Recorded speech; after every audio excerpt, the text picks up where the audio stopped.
के supreme court में बानी पीटीआई ने प्रैक्टिस एंड प्रोसीजर कमेटी में चीफ जस्टिस के खिलाफ दोबारा दरखास्त दे दी है। दरखास्त के मुताबिक चीफ जस्टिस काजी फाइज ईसा पीटीआई और बानी के खिलाफ जानिबदार हैं।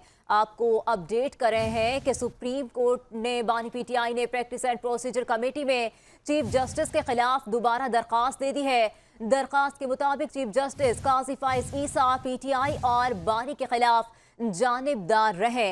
आपको अपडेट कर रहे हैं कि बानी पीटीआई ने प्रैक्टिस एंड प्रोसीजर कमेटी में चीफ जस्टिस के खिलाफ दोबारा दरखास्त दे दी है। दरखास्त के मुताबिक चीफ जस्टिस काजी फाइज ईसा पीटीआई और बानी के खिलाफ जानिबदार है। मजीद तफसीलात जानते हैं हमारे नुमाइंदे सज्जाद हैदर से। सज्जाद, आगाह कीजिएगा, मजीद क्या तफसीलात इस हवाले से?